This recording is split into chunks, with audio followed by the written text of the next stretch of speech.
Hello and welcome to the channel. Today I'm going to be showing you how to create your own signature in Photoshop and save it as a brush preset, allowing you to access it anytime you want to overlay on top of your images.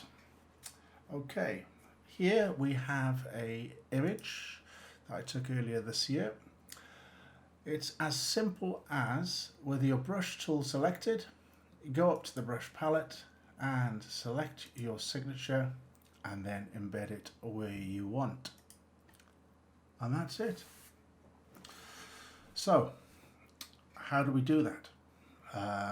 Quite easily, but a little bit on why brush presets, because there are other methods out there. Another method, for example, would be to create the signature in Photoshop or any other editing application and save it as a graphic in its own right, such as a PNG file, and then import that each time into Photoshop, add a new layer and add that signature. That's fine, although there are some downsides, and that's mainly subsequent changes.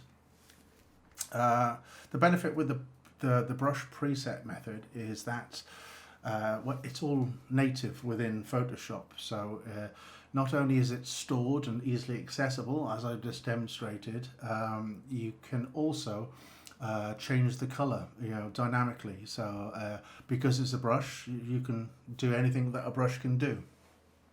Finally, the other benefit is that it can be incorporated in actions, which are very powerful processes within Photoshop that let you automate your workflows and processes.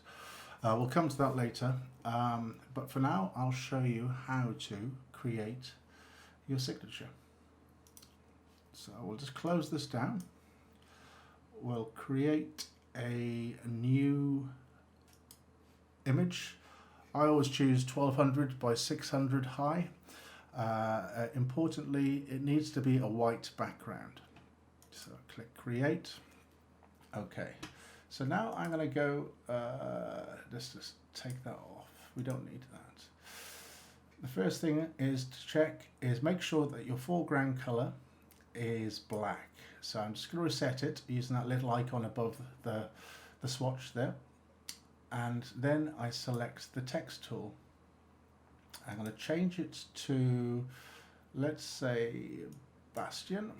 Okay, now here we are going to insert some text. Let's choose John Doe and roughly center it. That'll do. Now I'm going to create another text box here.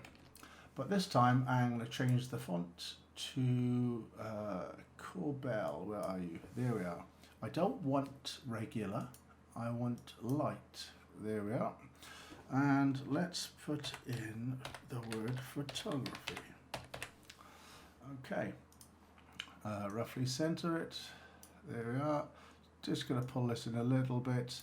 I mean, at this stage, you can spend as much time as you want refining the look and feel of your signature.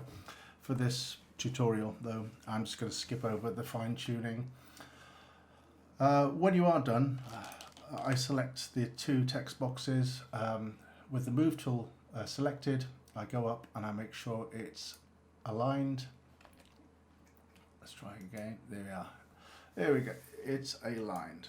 So Control D to deselect everything. Right, so once you're happy, you go to Edit, Define Brush Preset, and you put in a name for it. I'm just going to put, not with the caps on, Signature 2, because I already have Signature 1. Okay, when done, that is it.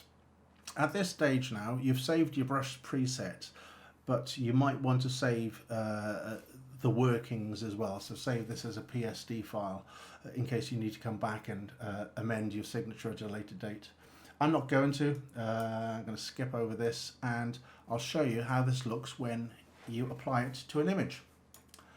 Okay, so let's go back to that image we opened earlier on. Now, like I said, with the brush presets, it respects the attributes and the characteristics of any other brush. So make sure that you've got the right foreground set. This is a dark image, so at the bottom, so I want a bright signature. So I'm just going to swap that. Now go up to the top, and I should see my new signature there. And then I'm going to plonk it down in the middle. There we go. And that's essentially it.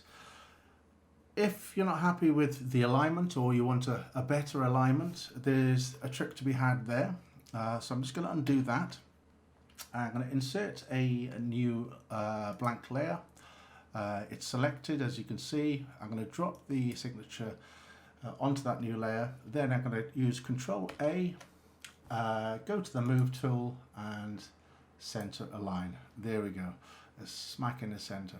So with that done, you can press Control, Shift, Alt and E, and that generates a composite image, essentially flattening the layers below, which you can then use to export and publish on whichever website or wherever it needs to go. And that's it. Simple as that. I find it very, very handy. If you want to, you can actually go one step further by automating this process. I'll just quickly show you that. You don't have to stick around if you don't want to, but for those who want to do this time and time again, if you're doing a lot of editing, actions are definitely the way to go. So I've got my actions window up here. You can access it from the window menu as well. And I've recorded an action. You'll see the record buttons down the bottom. Essentially what that does is when you're performing repeatable processes, you can hit record and it will record that process and store it as an action. So if I expand that, you'll see essentially all the steps I just went through manually, but it's stored it now, and I can display that anytime I want to. You can also bind a shortcut key to it. As you can see, I've bound Shift Control F12. So what that means now is on any image in Photoshop, I can just hit that, and not only does it add the image, it centrally aligns it too. So that's it.